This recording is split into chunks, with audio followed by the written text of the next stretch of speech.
Hello, and welcome to another Tarot Tuesday. I'm Cami, the hostess with the most X.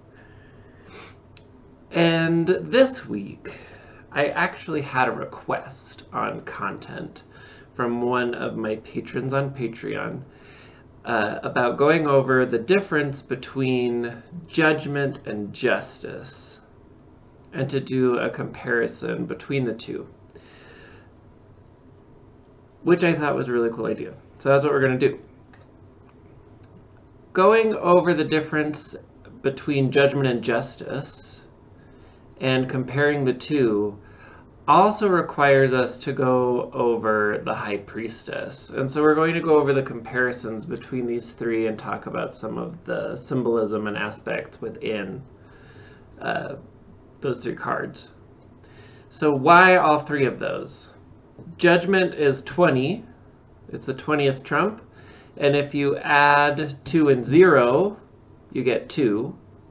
And justice is the 11th trump. And if you add 1 and 1, you get 2. And the High Priestess is the 2nd trump.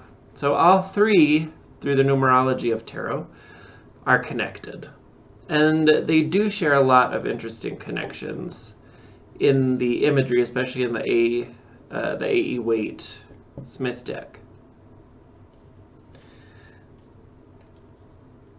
But when you look at all three together, they begin to make a little more sense, and why they're connected makes sense. Because you see that they are actually all progressions of the soul, of those 4 bodies, or what I call the 4 bodies anyway. So first we're going to look at the High Priestess. There she is, the beautiful High Priestess.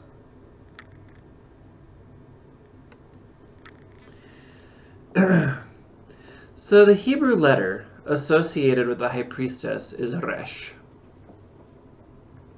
And Resh is the letter of the Hebrew alphabet that adds to 200. So again, a 2. And Resh represents the head. And that's really where the High Priestess lives. She's a very cerebral character in the tarot because she represents contemplation and meditation on the spiritual, on magic, on the astral light. So Resh really is kind of the perfect letter for the High Priestess. Resh is also related to the 2nd letter of the Hebrew alphabet, which adds to the number 2. And that is the letter associated with the card Judgment. So why is Resh related closely to Bet? The very first letter of the Pentateuch, of the Old Testament, the very first word is Barashit. And that is basically Bet and Resh together. And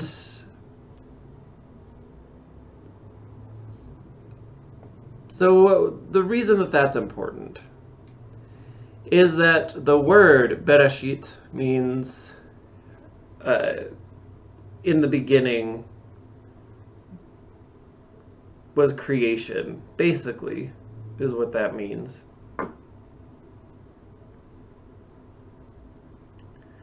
The word Bera means create.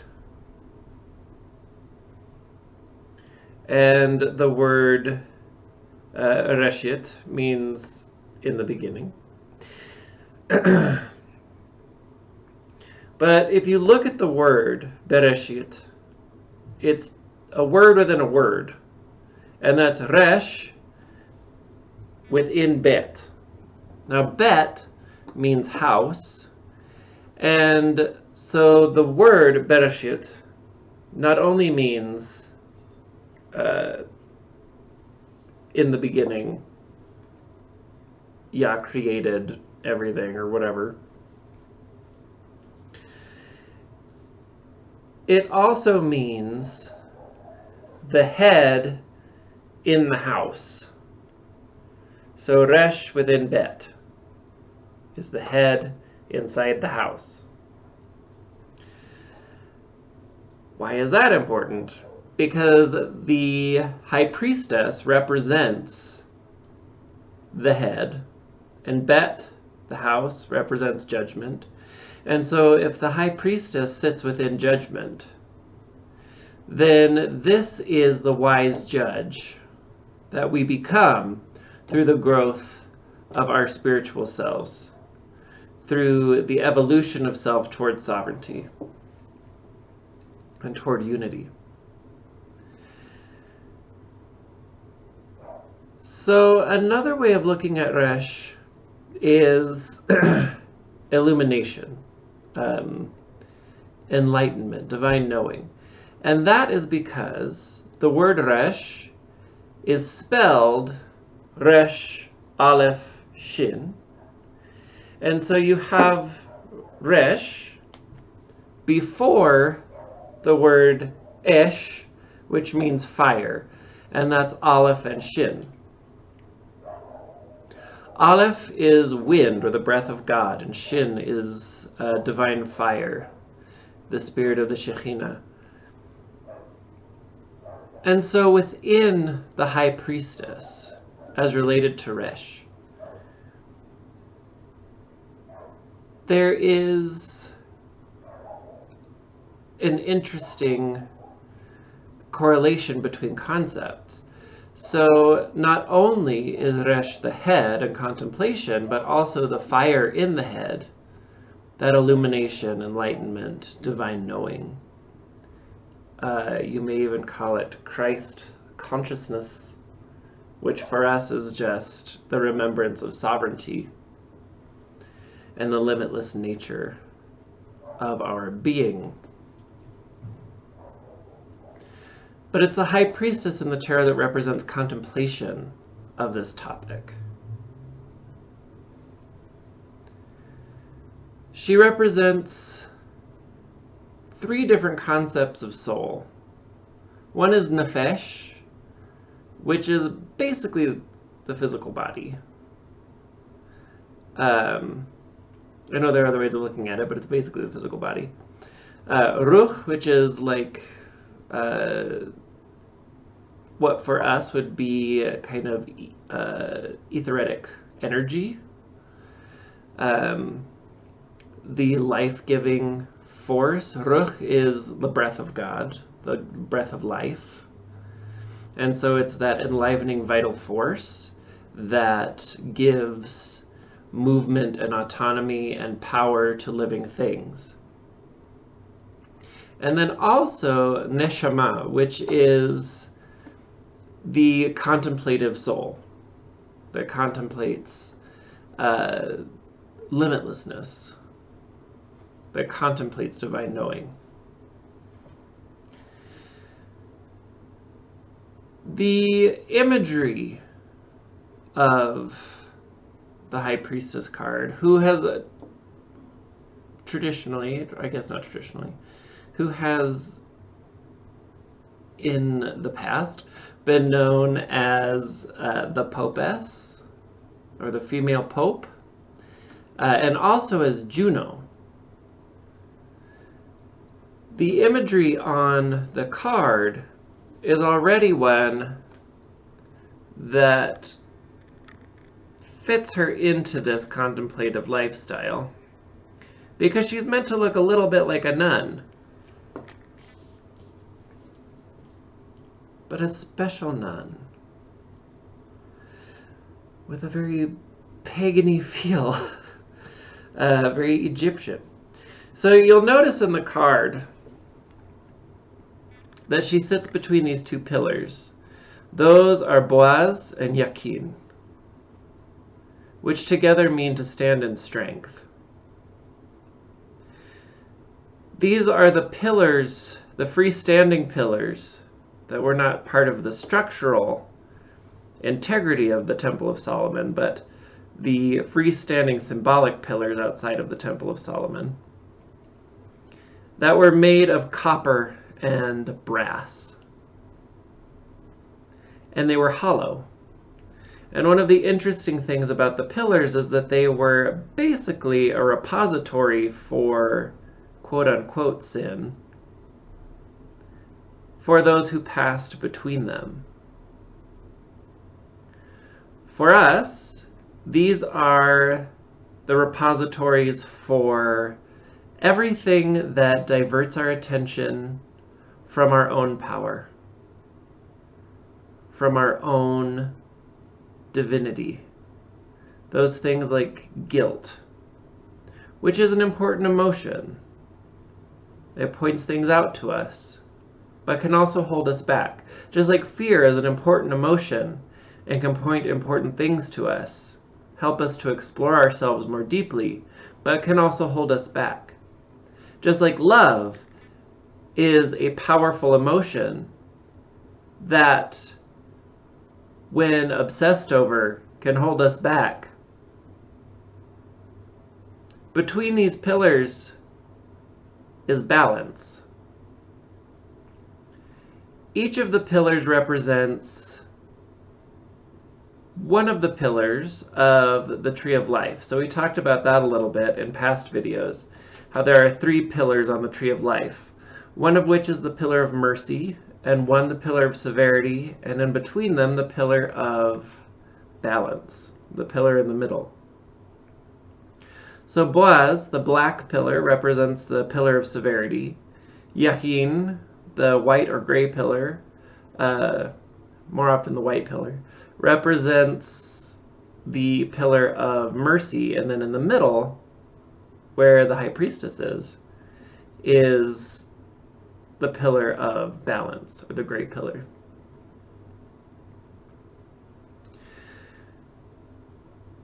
On her chest is an equal-armed cross, and that equal-armed cross represents balance and the union of opposites,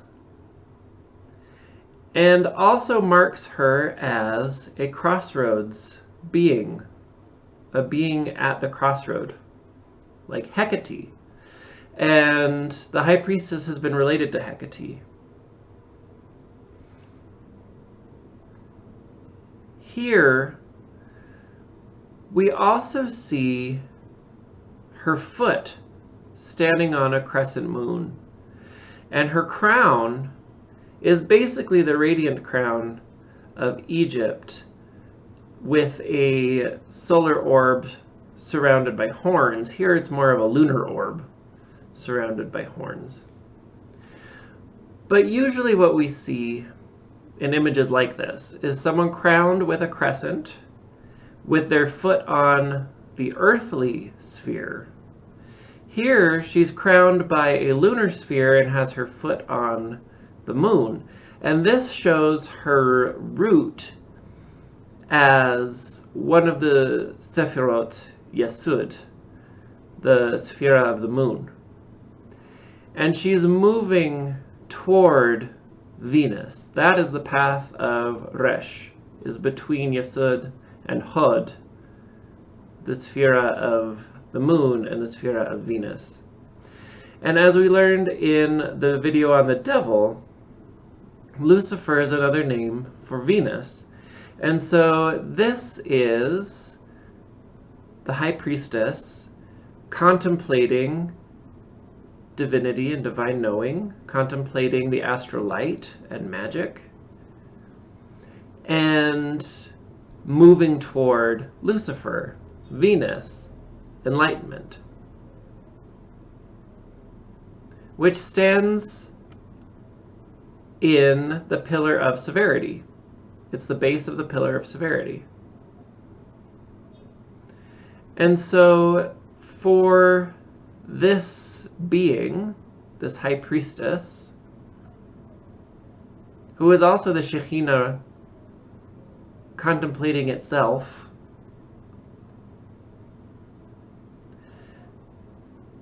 for this being, contemplation is a form of discipline. And she stands as the gatekeeper, the keeper at the way, the keeper on the threshold. Between the pillars and behind the priestess is a veil covered in pomegranates, 7 pomegranates. Those 7 pomegranates represent the 7 spheres, the 7 planets, but also the 7 virtues.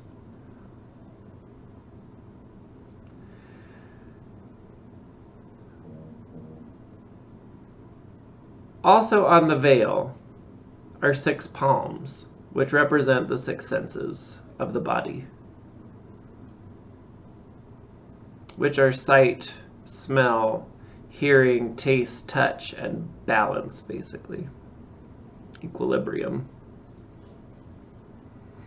And so this is showing that the veil that hides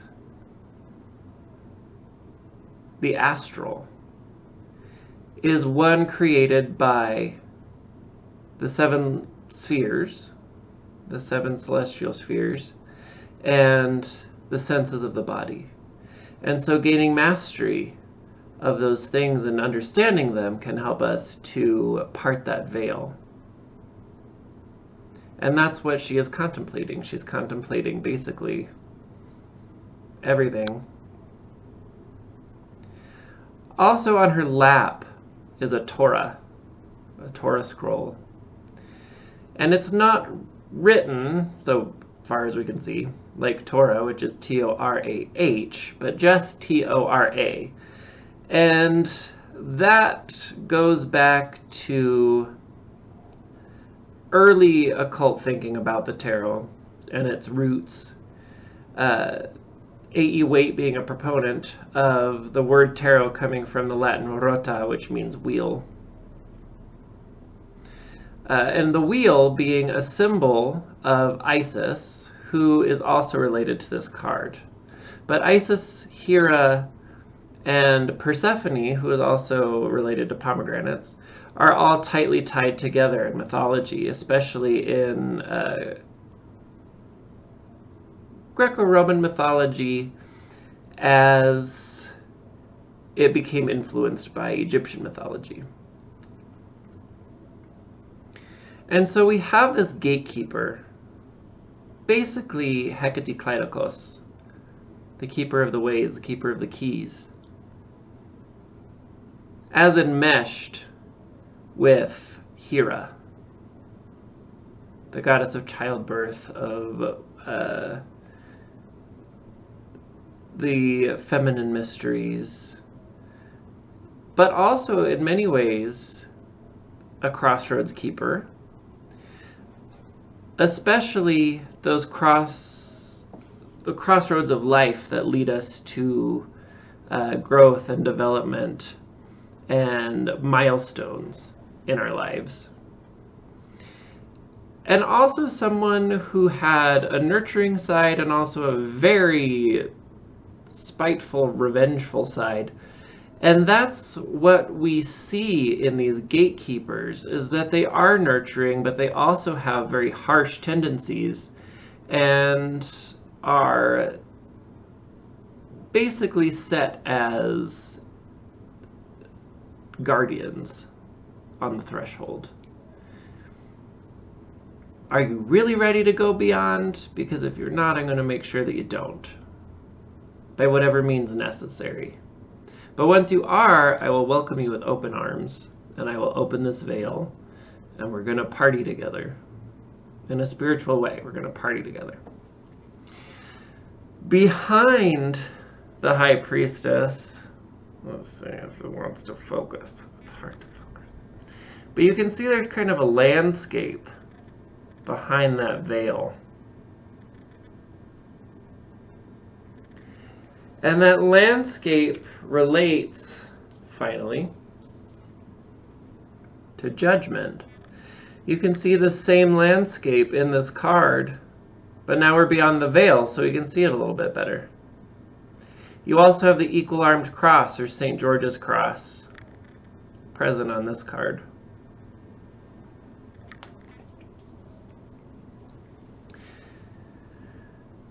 So just to mention a little bit more about the High Priestess, this card represents the lunar body. So for me, the lunar body is basically the astral body, the etheric body that can travel the astral worlds. And that is made of the animal or fetch soul, the animal or fetch body, and the emotional and mental bodies. So it's a triple layered soul that is represented in Nefesh, Ruch, and Neshama. Okay. So how do you read the High Priestess? The High Priestess calls out to that contemplative lifestyle, the contemplation of higher things that leads to a depth and understanding of intuition and the ability to trust the intuition and to have faith in oneself and one's power and one's sovereignty. To have the faith that we can best the guardian at the threshold, and therefore thereby learn the secrets beyond the veil, beyond the threshold. Another figure in the tarot that sits between pillars with a veil is Justice.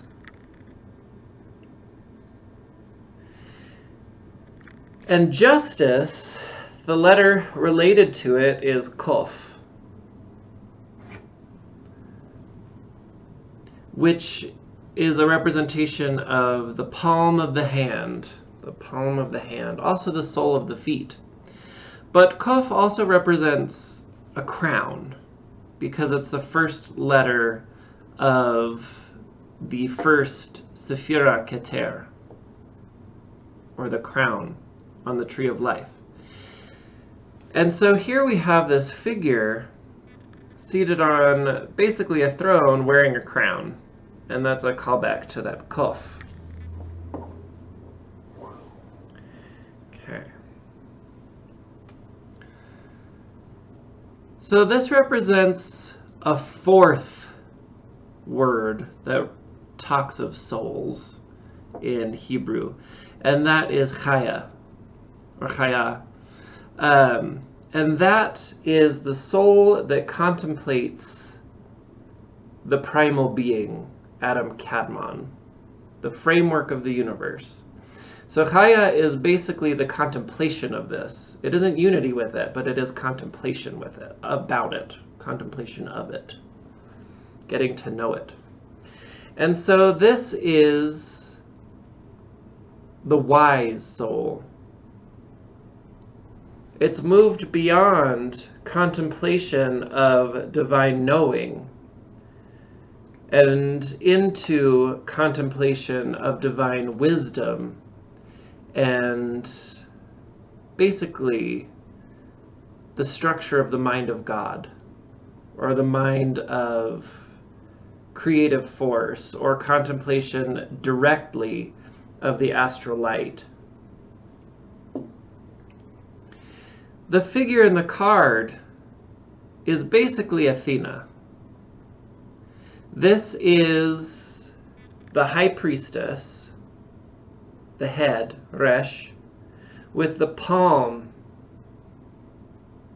of the astral light on the head. The letter Kof, and the word Kof, are linked to the idea of Adam and Adam Kadmon. Here in the card, we have a female figure, but a female figure wearing the regalia of Adam. So this is an image of the divine androgyne. This is no longer contemplating balance, but being balance. This is experiencing both the masculine and feminine at once.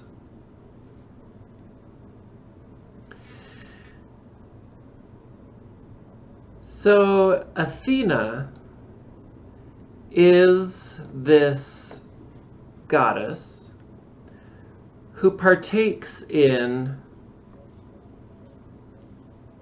what traditionally at this time would have been considered more masculine activities, like war, and judgment, knowledge of the law. Athena is not only the goddess of wisdom and military strategy, but also the goddess of perfect law. And that's what this card represents. This is the Shekhinah, the divine androgyne, experiencing all aspects of itself in balance and in wisdom. Therefore, being able to make good judgments. Sorry, my nose is so itchy on camera. We also have this image sitting between two pillars, but now instead of being marked with a B and a J and one black and one white, they are gray, which shows that now the pillars are not individualized, they are the one pillar. They have come to understand one another, integrated the aspects of one another, and become balanced. They're still separate pillars. They're still individual, but they understand and work together. Between them is a veil, no longer printed with pomegranates and palms, but just a simple purple background. And purple in the symbolism of the tarot is sovereignty, royalness. And then above is this bottom half of a yellow sphere, the bottom of the full moon, which looks, because it's cut off, kind of like a crescent. And so now the crescent has moved from beneath the feet to above the head.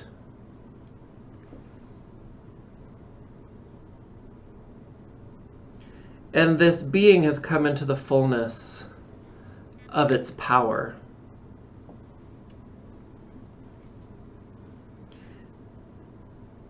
The figure is wearing a crown with 3 prongs, and those 3 prongs are the upper 3 Sephirot, Keter, Bina, and Chokmah, the mind of God, the mind of the astral light, the mind of creation, the mind of the divine, whatever you want to call it. I don't know.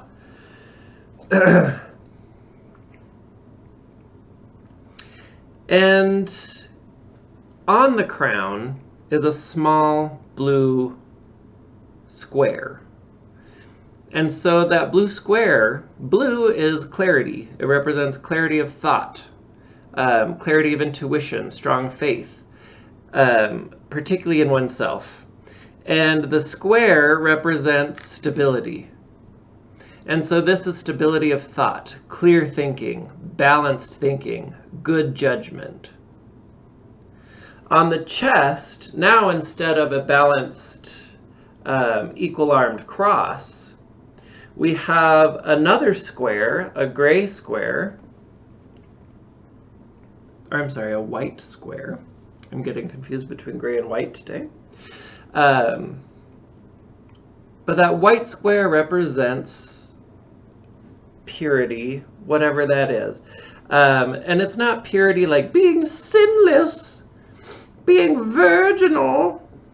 Virginity is a myth created by men to control the bodies of women. This purity is less about sinlessness and purity of body and shit like that, and more unity, purity of self. I know myself. I am pure and authentic in myself and authentic in my power. Within the white square is a little red circle, and that is a symbol of basically the heart of the world soul, the heart of witchcraft for us, the heart of magic, and that central point of power within myself. Justice is wearing it, Athena is wearing it as kind of a cloak clasp. It's here outside, above the heart. So this is a power and an authenticity that is shared. It's apparent, it's seen.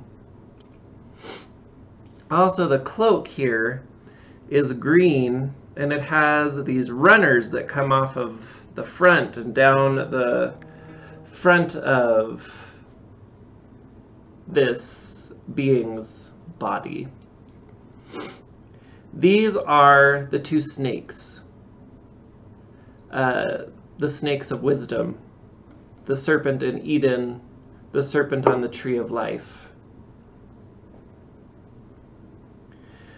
Also, when we're looking at this deck, especially with the Smith-Waite deck, again, they were part of the Golden Dawn, which was really strongly influenced by Egyptian mythology and Egyptian religion, but also the East. And there was a lot of discussion about the beliefs of the East. And they use a lot of the same vocabulary. So these serpents would basically be Ida and Pingala. The serpent on the left and the serpent on the right. The serpent of mercy, the serpent of severity. Basically another representation of those two pillars. But now the pillars are not holding that sin for justice. They're not holding that space. She's wearing it. Now I've accepted all of the parts of myself that before might have brought me shame and guilt. Now I've accepted them. They are a part of me, and I wear them proudly. Because this is authentically who I am. And if you don't like it, okay, whatever. Because also, something to notice here is that Justice is wearing a red robe, much like the Emperor. So this is the High Priestess putting on the robe of the Emperor and taking on that power as the sovereign, divine androgyne.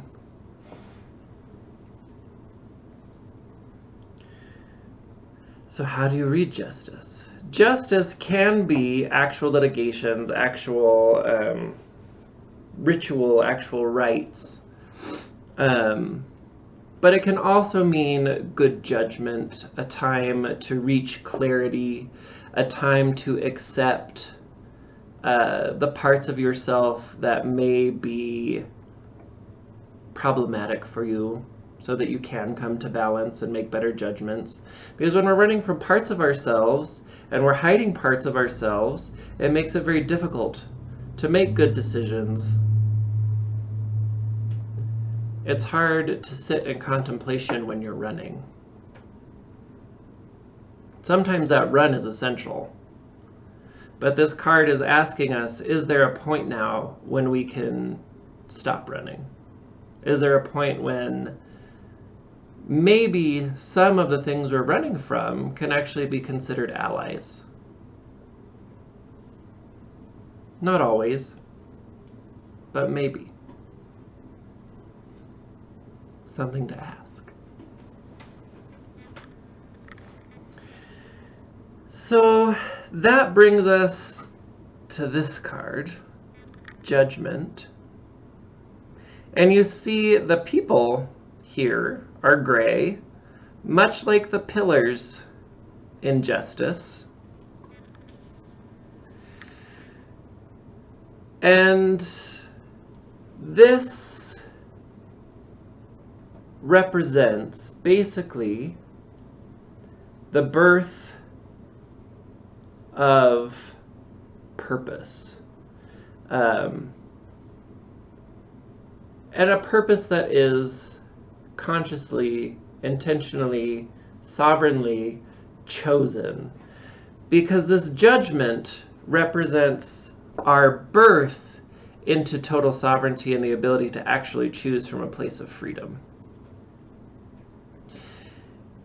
The letter that is assigned, or that I relate to, judgment, is the letter Bet, which means house or tent. And this is the house in which that Resh, the head on fire, resides. And here in the card you can see the angel's head is surmounted by fire. It's a head on fire. And like the other two cards have represented words that represent the soul, so does this card. But this represents Yechida, which is unity with the mind of God, unity with the astral light. Coming to understand oneself not as separate from that, but as an individual, unique manifestation of astral light.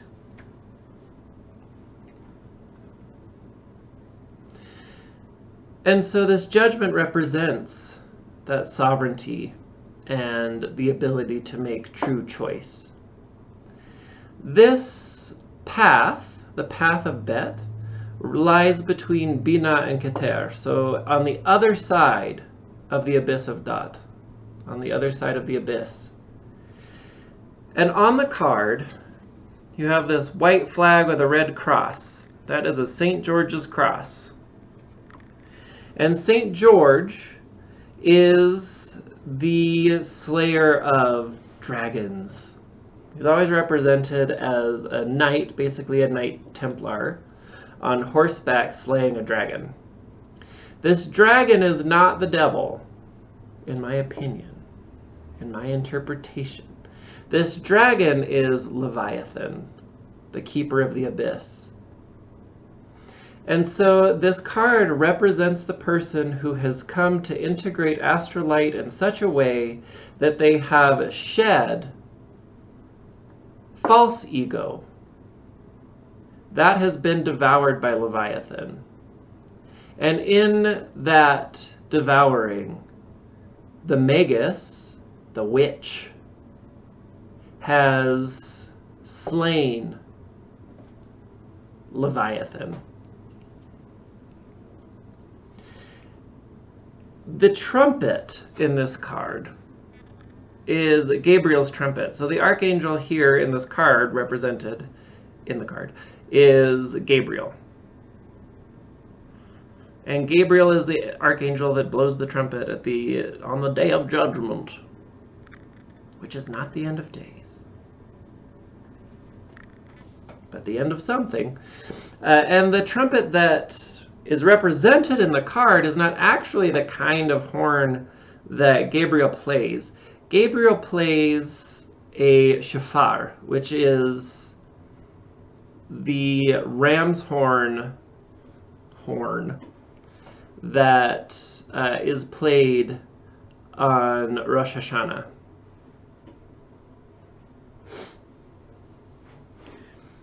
So the image of the trumpet here is actually a type of trumpet called a chatzotzer, but that is Interesting.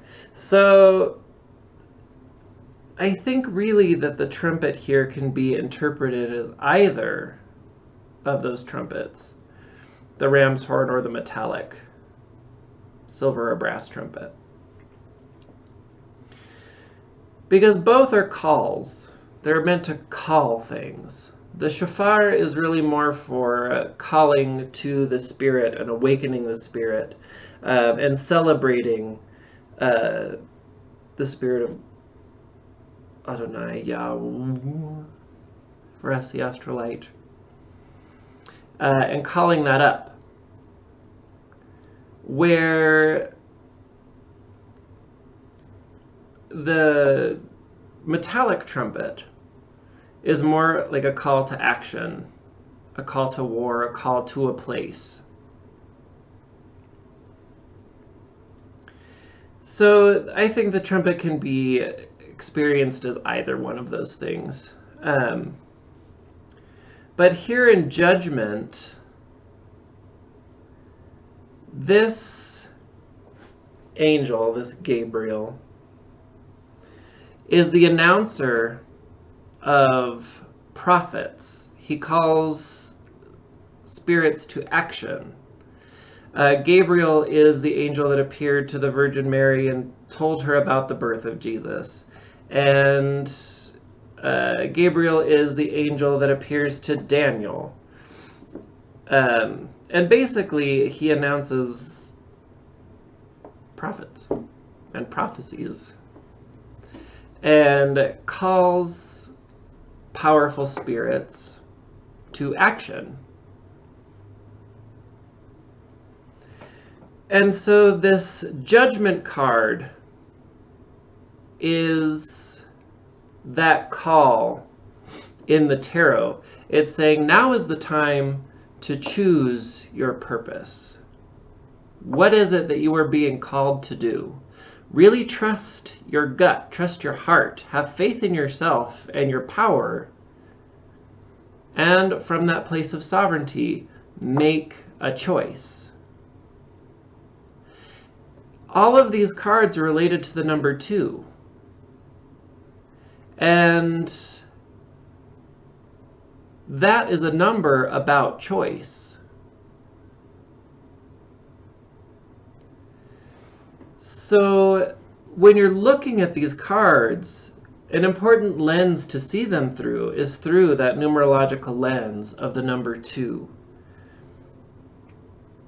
2 is also a feminine number, and so all of these cards have a feminine energy. But it's that feminine entering into a relationship with the masculine to become the divine androgyne, and thereby claim the totality of its sovereignty and its power, to become the Shekhinah. No longer the Shekhinah contemplating the Shekhinah, but to become the Shekhinah experiencing the Shekhinah.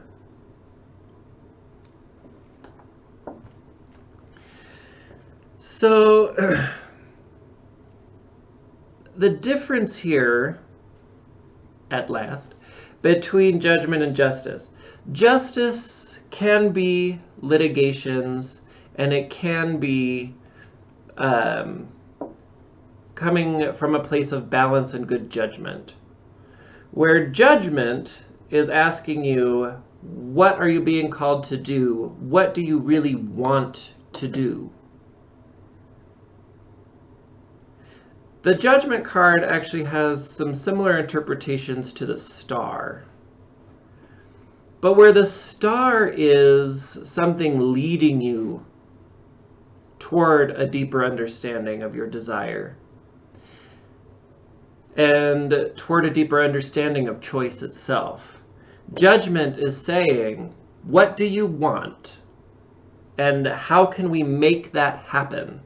What is your purpose right now? And the purpose of a person can change. You don't have just one purpose. And that purpose isn't assigned to you. That's your choice.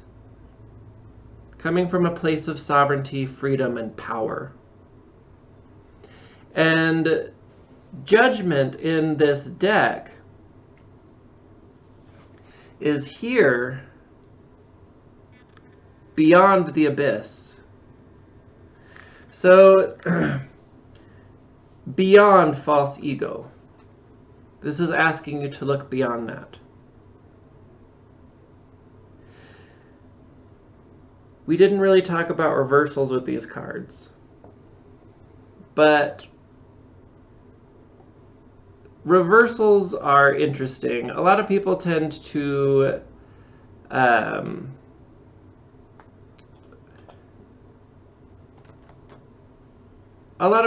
think of reversals as like the exact opposite of the upright meaning, which isn't always true. The High Priestess reversed is saying perhaps you're not spending enough time in contemplation, or what you're contemplating may not be exactly right at the moment. Are you trusting yourself? Are you trusting your gut? Do you have a firm foundation in the situation that you can ask questions from?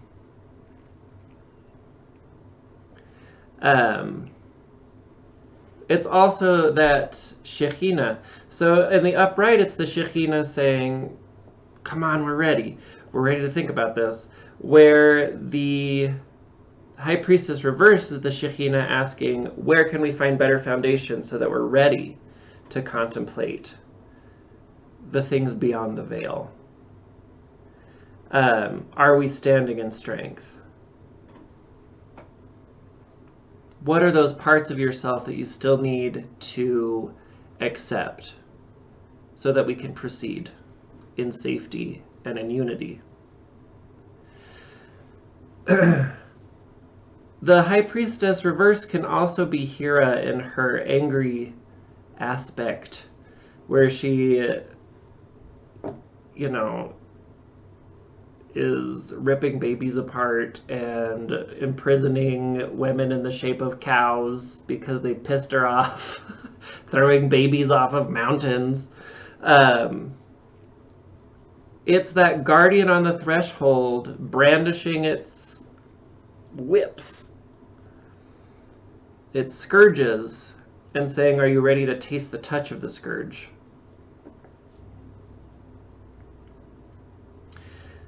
Justice reversed can be unfair decisions, unfair litigations.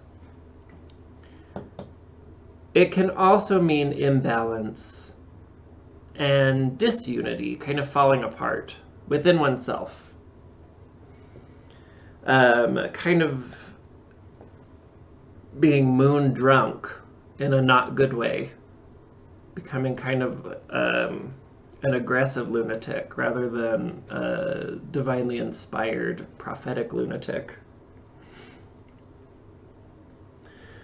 And asks, how can you come into balance? How can you come into unity within yourself? How can you become clearer? So this card also looks an awful lot like the Queen of Swords. And the Queen of Swords is the cusp between Virgo and Libra. And that is definitely stability and organization and the ability to understand from a stable place the imagination and the much more abstract ways of being. So how can you come to that place in clarity and in balance is what the reversed Judgment card is asking you. On a more practical level, it can be unfairness, unfair decisions, and also delays. Something being delayed. Judgment reversed is basically asking, not necessarily what do you want, but how can you get to a place that you know what you want? Right now, there are things coming up for you that are making you feel ununified, that are making you feel like you're about to disintegrate. Things, old traumas that you thought were laid to rest are coming up. Things from the past that you thought that you had dealt with are now suddenly feeling very present and very hurtful. And you are having trouble coming to decisions from this place of sovereignty and power. So how do we get to that place? What do we need in this moment? What kind of space do we need held? Do we need someone else to hold it? Can we hold it for ourselves? What do we need? What does our trauma need? What does our pain need? Can we have a conversation with it? And thereby reach that place of sovereignty, power, balance, where I can make a decision about what I want to do. I can make a decision about my purpose now. Perhaps the reversed judgment is also saying you've made a decision about this and you're really going for it, but it may not be working out very well. So how can we shift things so that our decision can either come to fruition, we can live that purpose, or shift in a way that our purpose can be refocused?